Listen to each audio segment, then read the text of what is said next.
Hi friends, welcome to TNPSC maths chat. ஒரு நபர் ஒவ்வொரு ஆண்டும் அதற்கு முந்தைய ஆண்டு சேமித்த தொகையில் பாதியை சேமிக்கிறார். 6 ஆண்டுகளில் அவர் ரூபாய் 7,875 சேமிக்கிறார் எனில் முதல் ஆண்டோட சேமிப்பு கேட்டிருக்காங்க.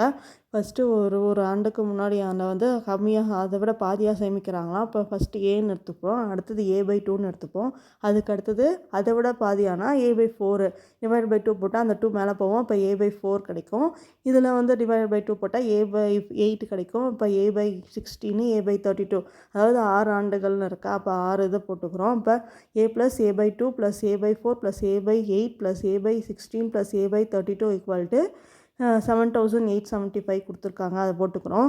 இதுக்கு எல்லாத்துக்கும் எல்சிஎம் எடுக்கிறோம். எல்சிஎம் எடுத்தால் 32 கிடைக்கும். 32 இதுக்கு நம்ம எல்லாத்தையும் டினாமினேட்டர்லேருந்து நியூமரேட்டர் நம்ம ரெடி பண்ணுறோம். இப்போ 32A + 60A + 8A + 4A + 2A + A / 32 = 7,875 கிடைக்குது. இது எல்லாத்தையும் ஆட் பண்ணால் 63A கிடைக்குது. இப்போ 63A / 32 = 7,875. ஏவோட வேல்யூ நம்ம கண்டுபிடிக்கிறதுக்காக இங்கே இந்த பக்கம் கொண்டு வந்துடுறோம். கொண்டு வந்தால் 7,875 × 32/63, ஏன்னா டிவைடில் இருக்கிறதுனால இங்கே ரிசிப்ரோக்கலில் வரும், தலைகீழாக வரும். இதுக்கு சிம்பிளிஃபை பண்ணால் 125 × 32 வருது. அதை மல்டிப்ளை பண்ணால் ஏவோட வேல்யூ 4,000. இதோட ஆன்சர் 4,000. ஓகே ஃப்ரெண்ட்ஸ், நெக்ஸ்ட் வீடியோவில் பார்க்கலாம். சேனலுக்கு சப்போர்ட் பண்ணுங்கள், சப்ஸ்கிரைப் பண்ணுங்கள், கமெண்ட் பண்ணுங்கள், லைக் பண்ணுங்கள், உங்கள் ஃப்ரெண்ட்ஸ்க்கெலாம் ஷேர் பண்ணுங்கள். தேங்க்ஸ் ஃபார் வாட்சிங் அவர் சேனல்.